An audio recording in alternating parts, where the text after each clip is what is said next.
그 국가적으로 30억 매출 30억 이상 되는 그 업체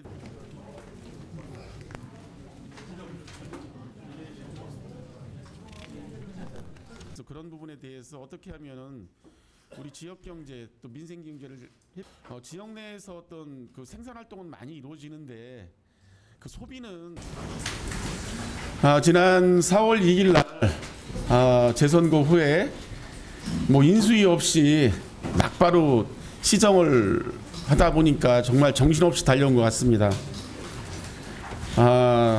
저 개인적으로는 뭐 정말 절박한 심정으로 시정을 좀 정상화시키면서 달려온 뭐 지난 한 석 달이었는데 지난 석 달을 좀 되돌아보면서 또 앞으로 남은 1년을 정말 그 처음 가졌던 각오를 가지고 시정에 더 매진하겠다는 그런 마음으로 오늘 이렇게 기자회견을 갖게 됐습니다. 다시 한번 감사하게 생각하고요. 준비된 기자회견문 발표하도록 하겠습니다. 민선 8기 제9대 오세훈 아산시장 취임 100일 기념 브리핑 발표가 있겠습니다. 예, 존경하는 아산 시민 여러분, 그리고 40만 아산 시민의 눈과 귀가 되어주시는 언론인 여러분 반갑습니다. 아산시장 오세훈입니다. 지난 4월 3일 시민 여러분께서 다시 일할 기회를 주셔서 일을 시작한 지 벌써 100일이 되어가고 있습니다. 저 오세훈을 믿고 아산시의 미래를 맡겨주신 시민 여러분께 다시 한번 깊이 감사 인사드립니다. 지난 100일간 어려운 민생을 즉시 회복하고 비정상의 시정을 정상화하는 데 총력을 다해왔습니다. 보여주식 행정이 아닌 기본을 다지고 실속을 차리는 시정으로 제자리를 찾고 있습니다. 멈춰진 아산 성장 엔진에 다시 시동을 켜고 아산시의 성장과 발전을 위해 뛰고 있습니다. 50만 자족도시의 완성과 시민의 더 큰 행복을 위해 전력 질주하고 있습니다. 시민 여러분께서 당부하셨던 말씀과 맡기신 소명을 충실히 이행하는 데 최선을 다하고 있습니다. 짧은 기간임에도 시민만 바라보고 충직하고 분주하게 일해준 우리 아산시 공직자 여러분에게도 40만 아산 시민을 대신하여 감사의 마음을 전합니다. 지난 100일간 어떻게 일해왔는지 또 어떻게 일할 것인지 시민 여러분께 소상히 보고드리겠습니다. 지난 정부의 경제정책 실정과 내란 사태로 인해 심각하게 침체된 민생 경제를 회복시키라는 것이 시민 여러분께서 저에게 주어진 최우선 과제였습니다. 이 아산시는 소상공인, 기업인, 금융기관, 학계 등 민간과 행정이 민생 경제 회복을 위해 함께 머리를 맞대고 민간의 의견을 시정에 반영하는 비상 민생경제특별위원회를 출범시켰습니다. 현장의 목소리를 통해 도출된 인허가 간소화, 공사대금 현금 지급, 공공기관 식당 휴무제 확대 등의 과제를 즉시 실행에 옮기고 있습니다. 지역화페이인 아산페이는 역대 최대 규모인 5천억 원으로 확대 발행하고 월 구매 한도를 50만 원에서 100만 원으로 늘리는 한편 개인당 150만 원까지 보유 가능하게 했습니다. 이는 지역 내 소비를 촉진해 골목 상권을 되살리는 실질적인 힘이 되고 있습니다. 소상공인 특례보증 역시 기존 대비 5배 이상인 500억 원 규모로 확대 발행해 상반기만 하더라도 벌써 503개 업체에 164억 원을 지원하였습니다. 일시적인 자금 경색이 사업의 포기로 이어지지 않도록 아산시가 소상공인과 자영업자에게 버팀목 역할을 해나가고 있습니다. 또한 약속드린 대로 지난 6월 기준 이미 1조 원 이상의 재정을 조기 집행하여 지역 경제의 마중물 역할을 하고 있습니다. 50만 자족도시 완성을 위한 양질의 일자리 확보 또한 성과를 내고 있습니다. 단기간 내에 8개 기업과 1,085억 원 규모의 투자 유치, 9개 업체의 산업단지 입계획을 이끌어내 총 2,500여 개의 일자리를 마련했습니다. 미래산업 전환에도 발빠르게 대응하고 있습니다. 미래 자동차 산업 생태계 조성의 주도적 역할을 할 자율주행 차량용 반도체 종합지원센터가 착공에 들어갔고, 차량용 반도체 보안성 평가 기반 구축 사업에 국비 100억 원을 확보했습니다. 강소특구 2단계 발전 사업과 AI 기반 슬립테크 사업 등 미래 먹거리 산업 육성에 앞장서고 있으며, KTL 바이오 의료 종합지원센터는 올해 7월 준공됩니다. 이러한 산업 전환은 앞으로 아산시의 100년 대계를 책임질 신성장 동력 산업 육성이 될 것입니다. 두 번째, 도시의 품격을 다시 세운 100일입니다. 민생 경제 회복과 경제 성장뿐만 아니라 도시 균형과 시민 삶의 품격을 높이는 일에도 집중했습니다. 제가 복귀 후 첫 번째 1호 결제안이 탕정 2고 조기 개교권이었습니다.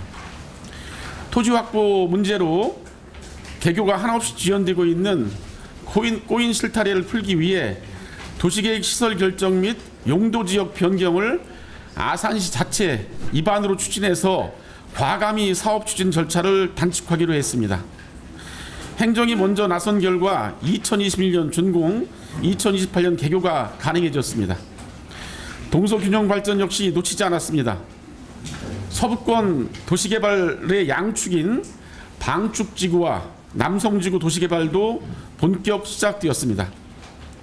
2022년 3월 민선 7기 시장으로 첫 삽을 떴던 희망로는 마침내 올해 6월 개통함으로써 아산 신도시 해제 지역 연계 교통망 구축 사업의 마지막 퍼즐을 잇게 하였습니다. 2022년 3월 민선 7기 시장으로 KTX 천안아산역 복합환승센터 건립사업 역시 7월 중 국토부의 개발계획 승인을 앞두고 있어 도시 곳곳에 끊겼던 성장의 흐름이 속속 다시 이어지고 있습니다. 시민이 직접 체감할 수 있는 작은 변화에도 최선을 다하고 있습니다. 민선 7기 당시 시민들의 큰 호응을 얻었던 깨끗하고 깔끔하고 산뜻하고 멋진 도시 만들기 캠페인, 즉 깨깔산못 도시환경 정비도 다시 추진하고 있습니다.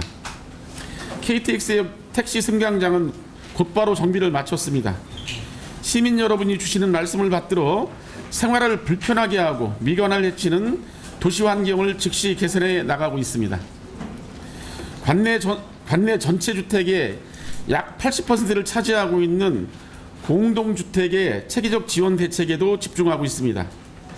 충남 도내에서 공동주택에 대한 지원은 그 어느 시군에도 뒤지지 않는 최고 수준으로 만들겠습니다. 이제 아산의 행정은 시민의 눈높이와 생활을 중심으로 재편되고 있습니다. 세 번째, 멈췄던 행정을 바로 세운 100일입니다. 독선과 불통으로 얼룩진 비정상의 시정을 정상화하는 일에 모든 행정 역량을 투입했습니다. 우선 폐지되었던 사회적 경제 전담 기능을 복원했습니다. 이제 협동조합, 사회적 기업, 마을 기업이 다시 아산시 공동체를 위한 일에 도전하고 지원받을 수 있는 여건을 마련했습니다. 보여주기식 축제는 주민참여형 축제로 전환하였습니다.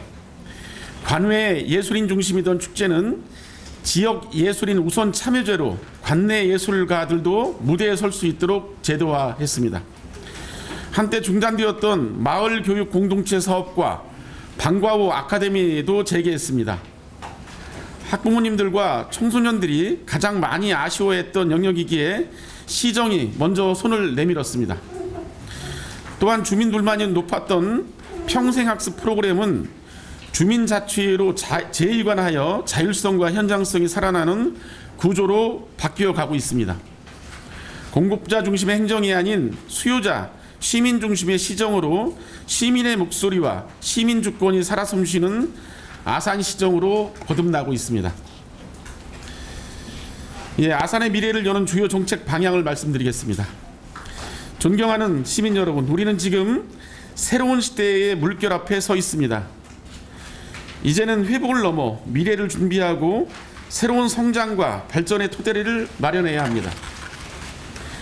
저는 아산의 내일을 다음 4가지 방향으로 풀어나가고자 합니다. 첫째, 청년과 기업이 함께 성장하는 아산을 만들어 나가겠습니다. 도시는 사람을 끌어들이는 힘이 있어야 합니다. 특히 청년이 찾아오는 도시, 기업이 정착하는 도시가 되어야 합니다. 청년 창업지원센터, 특화주택 확대 공급, 지역기업 채용 연계 프로그램을 통해 주거, 일자리, 배움이 유기적으로 연결되는 아산형 청년 생태계를 조성하겠습니다. 여기에 임기 내 50개 이상의 우수기업 유치를 이어가며 일하고 싶은 양질의 일자리를 아산 안에 더욱 많이 만들어 나가겠습니다. 둘째, 모두를 위한 아산형 기본사회를 만들겠습니다. 아산은 이제 단순한 개발 중심의 도시를 넘어 모두가 함께 살아가는 포용도시, 따뜻한 기본사회로 나아가야 합니다. 아이를 돌보는 사람이 행복해야 아이가 행복합니다. 어르신을 돌보는 사회복지사가 행복해야 어르신이 편안합니다. 어린이집 원장님과 사회복지사 종사자분들의 처우를 적게나마 즉시 개선합니다. 앞으로도 돌봄과 사회복지 분야에서 애쓰시는 분들의 처우 개선에 더욱 힘쓰겠습니다. 일에 대한 자긍심과 보람을 느낄 수 있도록 아산시가 든든한 지원군이 되겠습니다. 어르신 복지 분야에서도 경로당 중식 지원 확대, 운영비 보강, 그리고 어르신 일자리 확대 등을 통해 품격 있는 노후를 보장하겠습니다. 장애인 정책은 단순한 지원을 넘어 자립을 돕는 시스템으로 전환하겠습니다. 공공과 민간 부문에서의 장애인 일자리 확대를 추진하고 장애인 복지관 신축도 내실이게 진행 중에 있습니다. 기본사유팀과 주택지원팀을 신설하여 시민의 기본권이 보장되는 아산을 만들고 공동주택에 대한 체계적인 지원 체계를 마련하겠습니다. 이와 같은 변화를 통해 함께 살아가는 도시, 모두가 존중받는 도시로 체질을 바꿔 나가겠습니다. 셋째, 편안하고 안전한 아산을 만들겠습니다. 시민의 시간과 건강 그리고 생명을 지키는 것은 시정의 기본입니다. KTX 복합환승센터 추진으로 철도, 시외버스, 시내버스 등 대중교통이 모두 연결되는 전국 최고의 환승 허브로 만들겠습니다. 시내버스 노선 재편으로 교통사각지대를 해소해 차 없으면 불편한 도시가 아니라 어디든 편안하게 갈 수 있는 도시로 만들겠습니다. 읍면동 단위 생활체육시설 확충과 스포츠 전용 경기장도 순차적으로 건립해 최선을 다하도록 하겠습니다. 운동하고 싶은데 공간이 부족한 불편을 이제 아산시가 해결해 나가겠습니다. 공직자의 최선 의무는 시민의 생명과 재산을 지키는 것입니다. 저는 시정의 모든 영역에 안전을 중심에 두겠다는 원칙을 세웠습니다. 어린이부터 어르신까지, 교통부터 재난, 복지, 돌봄까지 모든 행정에서 예방 중심의 안전체계를 갖추겠습니다. 넷째, 기후와 기술의 전환에 대응하는 아산을 만들겠습니다. 지금 세계는 빠르게 전환되고 있습니다. 기후위기에 대응하는 탄소 중립체계, 그리고 AI로 대표되는 기술혁신 시대가 이미 일상 깊숙이 다가오고 있습니다. 아산시는 이러한 변화에 적극적으로 응답하고 정책적으로 선제적 기반을 갖춰가려 합니다. 태양광, 수소 등 신재생 에너지 분야에서 우리시 여건에 맞는 실현 가능한 방안을 중심으로 대응 체계를 마련하겠습니다. AI 기술에 기반한 미래 전략 수립도 본격화합니다. 농업, 교육, 안전, 교통 등 시정 주요 분야에서 어떻게 인공지능과 데이터 기술을 접목할 수 있을지 정책적 가능성을 진단하고 AI 기반 도시 전략을 선제적으로 마련하겠습니다. 앞서 준비하는 도시, 시대를 읽는 시정으로 미래를 선도하겠습니다. 존경하는 시민 여러분, 그리고 언론인 여러분, 마침 오늘 이재명 대통령님도 그 취임 한 달 기자회견을 하더라고요. 사실은 제가 먼저 준비하고 또 날짜도 잡았는데 공교롭게 또 이렇게 같이 해서 조금은 좀 그 집중이 좀 떨어지는 것 같기도 한데요. 마찬가지로 저도 시정 4월 2일 들어오면서 가장 그 최우선적으로 그 정책의 어떤 그 집중했던 것이 민생경제 회복이고 비상민생경제 특별위원회를 구성하겠다고 했는데 사실 그 이재명 대통령님도 민생경제 TF를 막바로 구성하셨는데 사실은 저희가 대선 때문에 그 특별위원회를 그 선관위에서 그 선거운동하고 연관이 되니 하지 말라고 해서 대선 끝나고 특별위를 구성했거든요. 그래서 그런 부분들을 보면 마치 그 평행 이론처럼 이재명 정부의 국정과 아선시의 시정이 동시에 가고 있다는 느낌을 저도 받고 있습니다. 꼭 의도하지 않아도 행정가로서 그 권한을 위임받은 책임자로서 민생 회복과 시민의 행복 그리고 공동체의 미래를 중심에 놓고 생각한다면 그 해법과 실천 또한 같을 수밖에 없다고 생각합니다. 다시 한번 시민 여러분께 약속드립니다. 초심 잃지 않겠습니다. 어려운 민생 경제를 즉시 회복하고 다시 성장하는 지역 경제를 만들겠습니다. 50만 자족도시를 완성하고 어느 하나 부족함이 없는 행복도시 아산을 만들어 나가겠습니다. 시민 여러분의 관심과 애정을 간곡히 부탁드리겠습니다. 잘하면 잘했다 칭찬해 주시고 못하면 호되게 질책해 주십시오. 시민 여러분께서 칭찬할 수 있도록 저와 아산시 모든 공직자가 혼신을 다하겠습니다. 감사합니다. 하면서 불편한 점 더 개선하려고 좀 노력을 하고 있고요. 그런 부분 통해